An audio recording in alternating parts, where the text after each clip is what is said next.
नमस्कार. आज आपण नॉलेज किटमधला जो टॉपिक आहे सेकंडरी स्टोरेज याचे आपण मराठीमधनं जे क्वेश्चन्स आहेत ते क्वेश्चन्स आपण MCQ टाईपमध्ये सोडूया. मी इंग्लिशमधनं सुद्धा हे लेक्चर आपण सोडवलेलं आहे. आता आपण मराठीतनं सोडूया. आता इथं पहिला प्रश्न आहे, माहितीला सेकंडरी स्टोरेज उपकरणात जतन करण्याच्या प्रक्रियेला काय म्हणतात? त्याला आपण म्हणतो इथनं रायटिंग. म्हणजे आपण कुठलीही माहिती जेव्हा आपल्याला जतन करायची असते तेव्हा माहिती आपण लिहिल्याशिवाय ती माहिती आपल्याला पूर्णपणे तिथनं स्टोरेज होत नाही.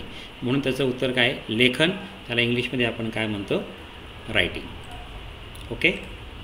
Next question.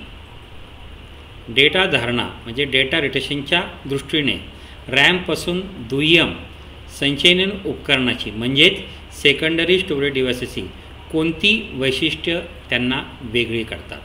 म्हणजे ह्याच्यामध्ये कुठलं वैशिष्ट्य हे इथनं वेगळं आहे? आता ह्याच्यामध्ये 3 वैशिष्ट्य नेहमी असतात. एक म्हणजे ॲक्सेस स्पीड, दुसरं म्हणजे मीडिया, तिसरं म्हणजे क्षमता. आता ह्यातलं कुठलं उत्तर नाही आहे तर उत्तर क्रमांक काय आहे? पर्याय क्रमांक 3 व्हॅलिडिटी. सबमिट करायचं आहे. ओके. आता सॉलिड स्टेट डिव्हाइसेस म्हणजे SSD ही जे हा आपला हार्ड डिस्कमधला एक प्रकार आहे. जे आता सगळे नवीन कॉम्प्युटर येतात, या नवीन कॉम्प्युटरमध्ये SSDचा वापर केला जातो. ह्या SSDचा वापर केल्यामुळे काय होतं की आपल्याला कॉम्प्युटर सुरू झाल्यानंतर तो कॉम्प्युटर अत्यंत जलद गतीने आपल्याकडे ओपन होतो. मग ह्या पारंपरिक हार्ड डिस्कच्या तुलनेमध्ये प्राथमिक फायदा काय आहेत? पूर्वीच्या हार्ड डिस्कमध्ये आपल्याला कॉम्प्युटर चालू व्हायला खूप वेळ लागायचा. आता ह्या नवीन SSD आल्यामुळे आपल्याला त्याचा वेग हा कसा झालेला आहे? जास्त झालेला आहे. म्हणून ह्याचं उत्तर आहे जलद गती.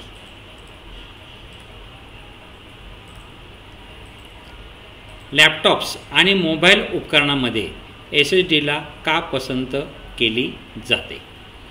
याच्यामध्ये एक कारण असं आहे की इथं त्यांनी पाहिलं उच्च क्षमता, कमी टिकाऊपणा आणि कमी गती. SSD वापरल्यामुळे आपल्या लॅपटॉप आणि मोबाईलमधलं जे आपल्याला बॅटरीचं आयुष्य आहे हे आपल्याला वाढलेलं असतं. म्हणून ह्याचं उत्तर आहे वाढलेले बॅटरी आयुष्य. रॅम आणि रोम दोघांचेही गुणधर्म असणारी मेमरी कोणती असते? तर त्याच्यामध्ये आपण जी मेमरी वापरतो त्याला म्हणतो आपण फ्लॅश मेमरी. फ्लॅश मेमरीमध्ये आपल्याला दोघांचेही गुणधर्म असणारी मेमरी म्हणजे आपण त्याला काय म्हणतो? रॅम आणि रोम याच्या दोघांमध्ये आपण इथं फ्लॅश मेमरीचा वापर केला जातो. खालीलपैकी कोणते सॉलिड स्टेट स्टोरेज उपकरणाचे वैशिष्ट्य आहे? बरोबर ना. म्हणजे SSDमध्ये नो मूव्हिंग पार्ट्स, कुठल्याही प्रकारची पार्टची हालचाल करणारे भाग नाही आहेत. म्हणून ह्याचं उत्तर काय आहे? यात हालचाल करणारे भाग नाहीत. No moving parts. SSD is no moving parts म्हणजे याच्यामध्ये कुठल्याही प्रकारचे हालचाल करणारे भाग नाही आहेत. सबमिट. फाईल कॉम्प्रेशन इंटरनेटवर फाईल्सच्या ट्रान्समिशन स्पीडचा कसा परिणाम करू शकतो याचे विश्लेषण करा. म्हणजे फाईल कॉम्प्रेशन म्हणजे काय? एखाद्या फाईलची साईज जर मोठी असेल तर ती साईज आपल्याला कमी करण्याकरता आपण फाईल कॉम्प्रेशनचा वापर करतो. आणि फाईल डिकॉम्प्रेशन म्हणजे काय?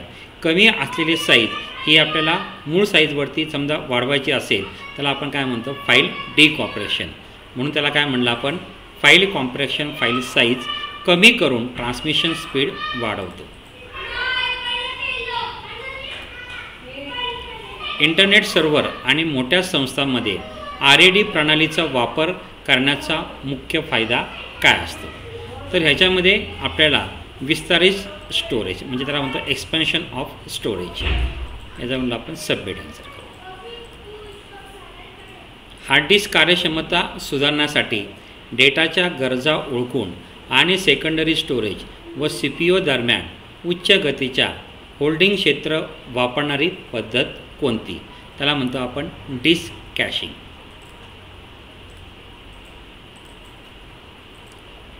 संस्थेमध्ये डिझास्टर रिकव्हरी तज्ज्ञांची मुख्य जबाबदारी कोणती असते?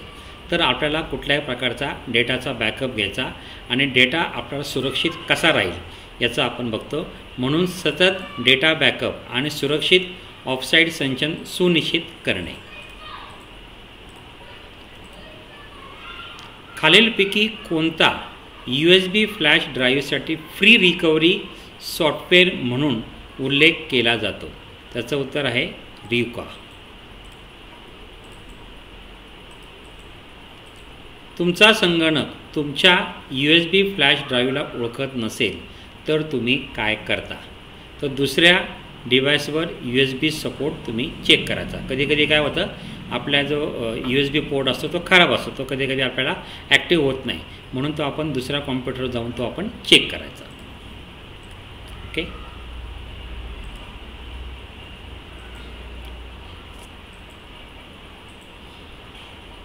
ठीक आहे.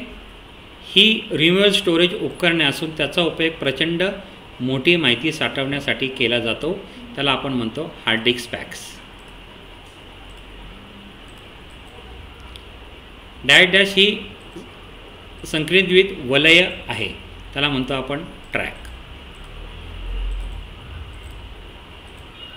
हार्ड डिस्कच्या पृष्ठभागावर ओरखडा येतो आणि काही किंवा संपूर्ण डेटा नष्ट होतो, त्याला आपण म्हणतो head crash.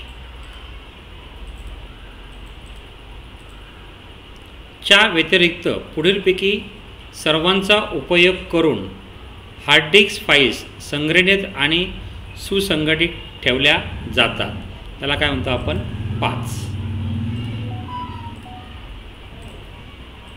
Hard disk fax ही रिमूव्हेबल स्टोरेज उपकरणे असून त्याचा उपयोग प्रचंड माहिती साठवण्यासाठी केला जातो. याचं उत्तर आहे बरोबर. विंडोज 10 मध्ये नेटवर्क आणि इंटरनेट सेटिंग ॲक्सेस करण्यासाठी आपण यापैकी कोणत्या चिन्हावरती क्लिक कराल? तर आपण समजा इथं आपण क्लिक करूया. दिसते? इथं आपल्याला इंटरनेटचं चिन्ह आहे. दिसते? हे इंटरनेट चिन्ह आहे, म्हणजे ह्याचं उत्तर आपलं काय असेल? इथं आपण क्लिक करायचं. Option number 2. स्टोरेज डिव्हाइसेसमध्ये डेटा व प्रोग्राम्समध्ये प्रत्यक्ष राहून ठेवणाऱ्या मटेरियलला आपण काय म्हणतो? त्याला म्हणतो आपण मीडिया. रीडिंग ही सेकंडरी स्टोरेज डिव्हाइसेसमधून माहिती ॲक्सेस करण्याची प्रक्रिया आहे. त्याचं उत्तर आहे बरोबर. ही सेकंडरी स्टोरेज डिव्हाइसेसमधून माहिती ॲक्सेस करण्याची प्रक्रिया आहे, त्याला म्हणलं आपण रीडिंग. सेकंडरी स्टोरेज डिव्हाइसेसमध्ये माहिती जतन क्रियेच्या प्रक्रियेला एम्बेडिंग असे म्हणतात. चूक. ही सेकंडरी स्टोरेज डिव्हाइसेसमध्ये माहिती सेव्ह करून ठेवण्याची प्रक्रिया आहे, त्याला म्हणतो लिहिणे म्हणजे रायटिंग. रायटिंग केल्याशिवाय माहिती सेव्ह होत नाही. सेकंडरी स्टोरेज तात्पुरते व अस्थिर प्रकारचे प्रदान असते. चूक. सेकंडरी स्टोरेजमध्ये आपण कायमस्वरूपी डेटा स्टोअर करू शकतो. सेकंडरी स्टोरेज हे नॉन व्हॉलेज असते. बरोबर. रोम हे कशाचे रूप आहे? रोम म्हणजे रीड ओनली मेमरी.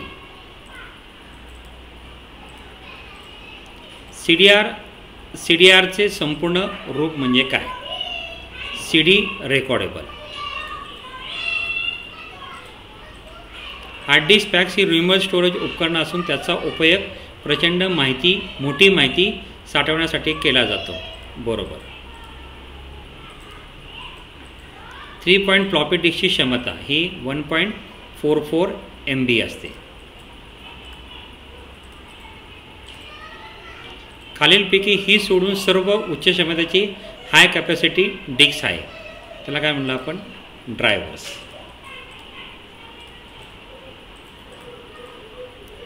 रॅमला रोम असेही म्हटले जाते.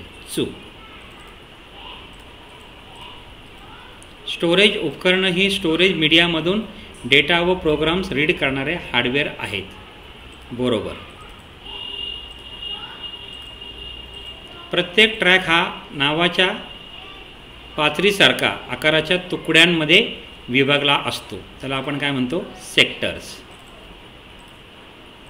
रायटिंग ही सेकंडरी स्टोरेज डिव्हाइसेसमध्ये माहिती सेव्ह करून ठेवण्याची प्रक्रिया आहे. बरोबर.